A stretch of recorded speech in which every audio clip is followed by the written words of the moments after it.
Il semble qu'il ne se passe pas un jour sans que l'on entende parler d'intelligence artificielle. Elle est présente dans les actualités, les réseaux sociaux et même dans nos poches. Cette techno est peut-être en train de façonner notre monde d'une manière que nous n'aurions pas pu imaginer il y a quelques décennies. Des smartphones qui répondent à toutes nos commandes, aux maisons intelligentes qui anticipent nos besoins, l'IA n'est pas seulement un concept lointain dans le laboratoire d'un chercheur.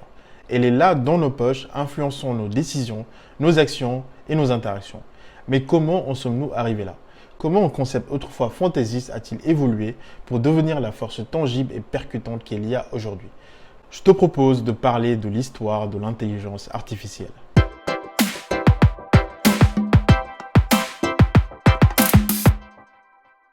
Imagine un instant que nous sommes au temps de la Grèce antique. Oui, t'as bien entendu, l'IA et les sandales en cuir. Nos amis les philosophes grecs rêvaient déjà d'un monde où les machines pourraient fonctionner toutes seules.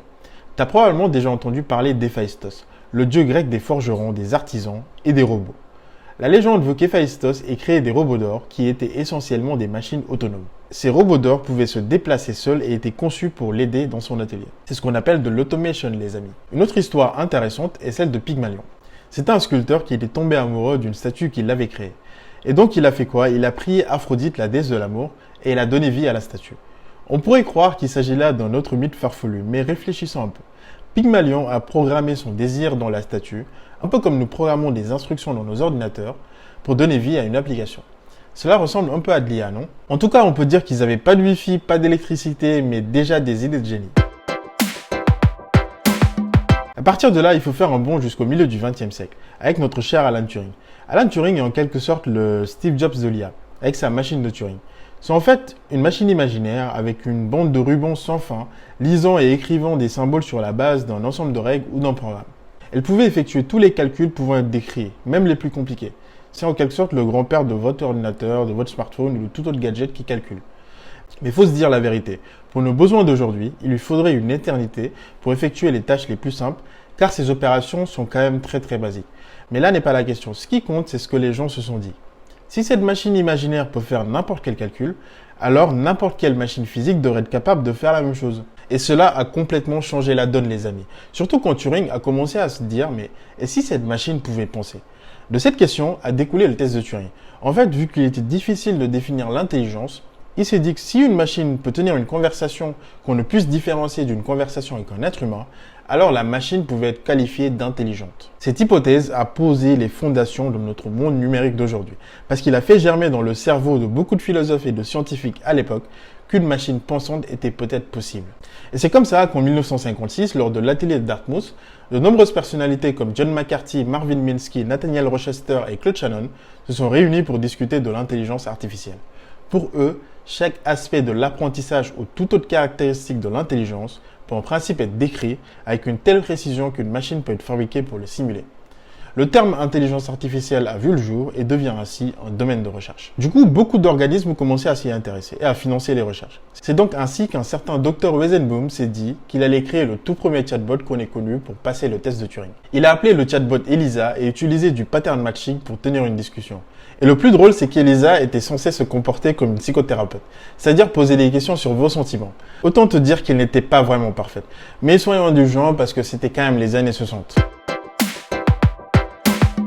L'IA, c'était vraiment le truc cool dont tout le monde parlait, jusqu'en 1974 lorsque survient le grand hiver de l'IA. En fait, les attentes étaient trop élevées, alors que les défis techniques étaient de plus en plus grands au fur et à mesure que les problèmes à résoudre devenaient plus complexes. Prenons l'exemple d'une IA pour jouer aux échecs à l'époque. Il lui fallait envisager tous les moves possibles qu'elle pourrait effectuer, puis tous les moves possibles de son adversaire, et par la suite, tous les mouvements possibles qu'elle pourrait effectuer en réponse, et ainsi de suite.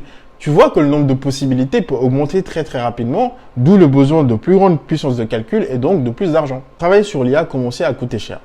Et pour aggraver les choses, un grand mathématicien de l'époque du nom de Lighthill sort un rapport qui déglingue sévèrement l'IA pour ne pas avoir tenu ses promesses. Suite à ça, des institutions comme la DARPA, un organisme de recherche et de développement faisant partie du département américain de la défense, et le gouvernement anglais réduisent drastiquement le financement de la recherche sur l'IA. Un vrai coup de froid, les gars. Mais même pendant cette période, il y avait des signes de vie.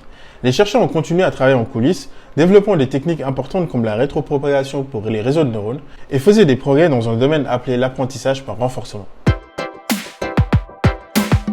Au fur et à mesure des années, nous sommes rentrés dans une ère de digitalisation. Et nous avons vu une disponibilité accrue des données grâce à l'avènement de l'ère du numérique et à la montée en puissance d'Internet qui, derrière, a permis d'alimenter les algorithmes d'IA avec une quantité de données sans précédent. Des ensembles de données massifs comme ImageNet pour la vision par ordinateur ont été créés, permettant ainsi de former des réseaux de neurones profonds de manière très efficace. Ensuite, on a les processeurs graphiques qui ont commencé à se développer. Ils étaient conçus à l'origine pour les jeux vidéo et ils se sont avérés super utiles pour accélérer les calculs de l'apprentissage profond. Sans oublier qu'en même temps, les chercheurs ont fait des percées algorithmiques importantes. Ils ont popularisé la rétropropagation pour entraîner les réseaux de neurones et ont inventé des trucs cool comme les réseaux de neurones convolutionnels pour la vision par ordinateur et les réseaux de neurones récurrents pour le traitement du langage naturel. Vous vous souvenez de ces vieux films de science-fiction dans lesquels les robots marchaient et parlaient comme des humains? Eh bien, Honda en a fait une réalité avec Asimo, le premier robot marcheur à 2 jambes au monde. Pareil, des chercheurs du MIT sont allés encore plus loin avec Kismet, un robot capable d'interagir et de manifester des émotions, comme un animal de compagnie mais sans les boules de poil. Il y a aussi eu d'autres succès comme AlphaGo, un programme créé par DeepMind qui a réussi à battre le champion du monde de Go en 2016. Faut savoir que le jeu de Go est super complexe et beaucoup pensaient qu'il était trop dur pour une IA, mais AlphaGo a prouvé qu'ils avaient tort. Et parlons de ChatGPT. C'est un modèle d'apprentissage automatique entraîné pour comprendre et générer du texte humain. Il peut tenir une conversation, écrire des essais, répondre à des questions et même faire de la poésie. Et maintenant qu'il peut accéder à Internet, c'est devenu un outil surpuissant qui peut faire de nous des surhumains. En gros, au XXIe siècle, on n'a vu que des avancées significatives dans les algorithmes, en particulier dans les réseaux de neurones profonds qui ont permis de traiter et d'analyser ces volumes massifs de données de manière efficace. Cette combinaison de big data et d'algorithmes avancés a permis à l'IA de faire un bond en avant, ouvrant la porte à des applications de l'IA que nous voyons aujourd'hui dans de nombreux domaines, de l'e-commerce à la médecine. Moi, je pense que l'avenir de l'IA est vraiment fascinant. Imaginez des robots autonomes effectuant des tâches complexes et dangereuses, des systèmes d'IA qui améliorent les diagnostics médicaux ou même des super-intelligences qui sont capables de résoudre les problèmes mondiaux complexes. Mais avec de tels développements viennent aussi de grandes responsabilités. Je pense vraiment qu'il faut une réglementation adéquate et une éthique forte pour pouvoir s'assurer que l'IA est utilisée de manière équitable et sûre. N'oublions pas que l'IA n'est qu'un outil et son impact dépend de la façon dont nous l'utilisons. Et voilà, c'est fini pour ce petit voyage à travers le temps et l'espace, explorant l'histoire de l'IA. J'espère que tu as apprécié et appris quelque chose de nouveau. Et si ce n'est pas le cas, tu peux toujours blâmer l'IA. N'oublie pas de t'abonner, de liker et de partager cette vidéo. Et bien sûr, laisse un commentaire en me disant ce que tu penses de l'IA. À la prochaine les amis.